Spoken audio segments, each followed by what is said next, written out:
नमस्कार, शम्भवी चैनल में आपका बहुत बहुत स्वागत है। मैं डॉक्टर अमिता पुरी, विश्व विख्यात मनोवैज्ञानिक और global authority on narcissistic abuse recovery. तो बहुत सारे क्वेश्चंस हमारे पास आते हैं, हमारे वीडियोस में हम आपको बताते रहते हैं ना कि नार्सिसिस्टिक अब्यूज से कैसे जूझना है। उससे रिलेटेड आप हमारे वीडियोस देख रहे हैं, देश विदेश से कोने कोनों से लोग हमें प्रश्न पूछ रहे हैं और हमारी टीम का जो एक धुरंधर साइकोलॉजिस्ट बेंजामिन, तो उसके पास खूब सारे प्रश्न हैं जो हमारी ऑडियंस हमसे पूछती रहती है। तो आज हम उसका सवाल का जवाब देते हैं। आई एम श्योर आपको बेनिफिट होगा, तो ध्यान से सुनते रहिए, है ना? यस। हेलो मैम, रेडी आप? बिल्कुल। ओके, सो बेसिकली हमारे पास 2-3 क्वेश्चंस हैं। पहले वाला क्वेश्चन पे इसमें पूछ रहे हैं नार्सिसिस्टिक कैसे आइडेंटिफाई करें, क्योंकि हम बचपन से हमारा पापा मामा लड़ाई वगैरह सब कुछ देख के हम ग्रो अप अभी तक देख के आया। वैसे हमारा नेबर्स का लड़ाई भी देख के आया। फिर हमको पता नहीं चलेगा, ठीक है, हस्बैंड एंड वाइफ तो फाइटिंग्स उस दोनों को हमेशा नॉर्मल हमेशा चलते ही रहेगा। अभी इर्रेस्पेक्टिव ऑफ जेंडर, लड़का या लड़की जो भी है जिसके साथ ये वाला पर्सनालिटी ट्रेट्स है, तो हम कैसे आइडेंटिफाई करना पड़ेगा, क्योंकि बाद में हमको परेशान नहीं चाहिए। बिल्कुल। तो जब आप कोचिंग पीरियड में होते हैं या जब आपका वो जो एंगेजमेंट टाइम होता है ना, एंगेजमेंट और मैरिज के टाइम का जो बीच वाला होता है, या पार्टनरशिप में शुरू में आप लविंग डविंग पार्टनर्स होते हैं, इनिशियल जो टाइम होता है वो तो हनीमूनिंग पीरियड होता है, बहुत मीठा मीठा अच्छा लगता है। जैसे आज ही हमें किसी ने बताया कि उनका जो एंगेजमेंट और शादी के बीच का जो वक्त था, अरेंज मैच था, लेकिन वो जो बीच का जो आपके एंगेजमेंट और मैरिज के बीच का वक्त था ना, उसमें उसने बताया, लेडी ने, कि वो जो मेरे फियोन्सी थे वो तो ज़्यादा बात नहीं करते थे। मैं उन्हें कुछ भी पूछती थी अपने बारे में, उनके बारे में, कि वो बताएं, तो वो कहते थे कि अरे तुम शादी करके तो आ जाओगी, तब अपने आप सब देख लोगी, अभी मैं क्या बताऊं। तो मोनोसिलेबल्स में बात करते रहते थे। और ये भी वो शाइनेस होता है लड़कियों का, या फिर क्योंकि अरेंज मैच था तो she didn't want to project herself as a forward girl, कि फैमिली वाले क्या सोचेंगे बोलेंगे ना।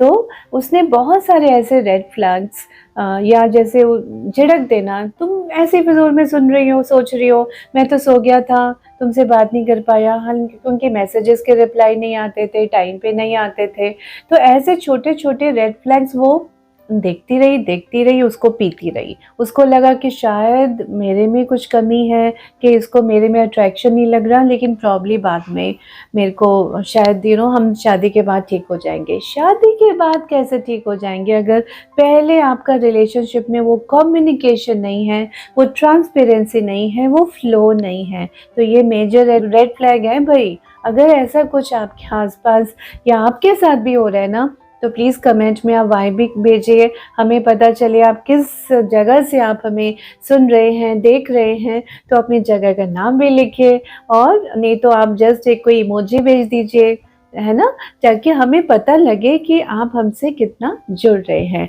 और सच में ये बहुत प्रैक्टिकल बात है। और ये जब हम कोचिंग पीरियड में बिगिनिंग टाइम में लव बॉम्बिंग हो रहा होता है, या मीठा जब मिलेंगे तो मीठा मीठा बात करेंगे, 1 या 2 लाइन, उसके बाद फिर साइलेंस। तो जो साइलेंट ट्रीटमेंट इस तरह का देते हैं, जिसको हम सोचते हैं कि शायद या वो शाय है, या मे बी वो बाद में बात करेंगे, अरे वो बिजी है, मैं ही ओवर थिंक कर रही हूँ या कर रहा हूँ कि वो बाद में भी तो बात कर सकते हैं। Why should I push them, उनका भी जॉब है, वो भी वर्क कर रहे हैं, लेट देम। शायद मैं ज़्यादा पोजेसिव हो रहा हूँ या पोजेसिव हो रही हूँ। यानी आपको जब बार बार गिल्ट ट्रिप में डाला जाए, आपको ही लगे कि मेरे में कुछ गलती है, या मेरा रिएक्शन शायद नॉर्मल नहीं है, या मैं ज़्यादा ही पोजेसिव हो रहा हूँ, या मैं ज़्यादा ही एक्साइटेड हो रहा हूँ अबाउट द रिलेशन, कुछ भी अगर ऐसा लगता है, तो भाई ये मेजर रेड फ्लैग है। क्योंकि बहुत सारे केसेस हमें ये लोग बताते रहते हैं,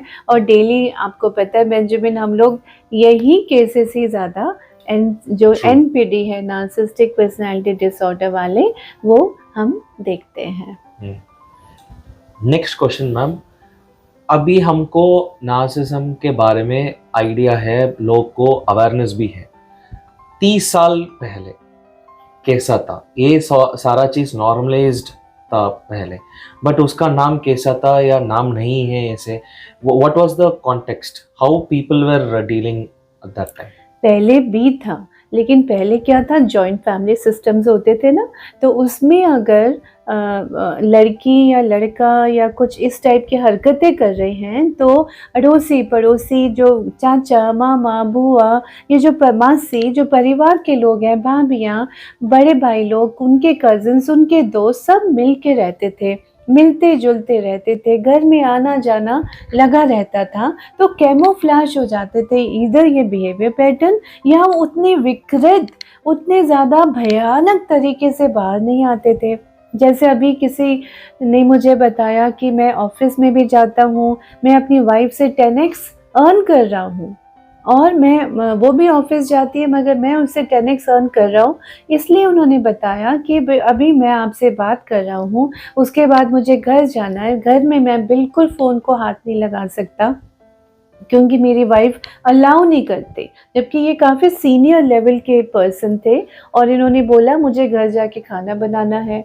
तो मैंने कहा ओके, तो आपको अगर डिनर कुक करना है घर जाके, तो फिर जो किचन मैनेजमेंट या जो ना बाद में क्लीनिंग अप फिर आपकी वाइफ करती होंगी। बोलते नहीं, वो भी मैं ही करता हूँ। तो मैंने कहा ओके, फिर वो ब्रेकफास्ट बनाती होंगी। बोलते नहीं, वो भी मैं बनाता हूँ। फिर मैंने कहा फिर वो शायद लंच में या आपको टिफ़िन पैक करने में हेल्प करते होंगे या मिल के करते होंगे। बोलते नहीं। यानी कि तीनों टाइम का खाना वो पर्सन बना रहे हैं। He is middle aged person, उनकी 20 साल की डॉटर है, 15 साल का बेटा है, लेकिन वो भी नार्सिसिस्ट पर्सनालिटी डिसऑर्डर्ड मदर के साथ रहते रहते उनको ये फीलिंग ही नहीं आ रहा कि हमें अपने फादर को हेल्प भी करना है। तो आप देखिए ना, जो नार्सिसिस्ट पर्सनालिटी डिसऑर्डर पेरेंट होता है वो घर ही में कितनी ज़्यादा डिसफंक्शनैलिटी क्रिएट कर लेता है। तो ये तो नॉर्मल नहीं है ना। पहले जॉइंट फैमिलीज में ये सब इतना भयानक वे से कि एक पर्सन आइसोलेट हो जाए, बिल्कुल एलियनेट हो जाए अपने ही फैमिली या फ्रेंड से।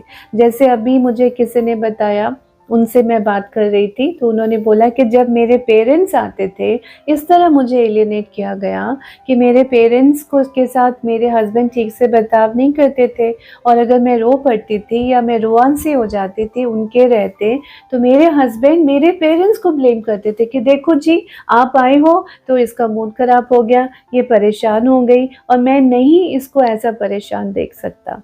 तो वो बोली कि एज़ इफ़ कि पता नहीं है मेरा कितना ख्याल रखते हैं, या मेरे पेरेंट्स को क्या फीलिंग बताई हुई है कि आपके आने से आपकी बेटी परेशान हो जाती है, और जो जवाई हैं, जो दामाद हैं, वो अपनी वाइफ को ऐसी हालत में देख नहीं सकते। Whereas the story is completely different. Story completely different है।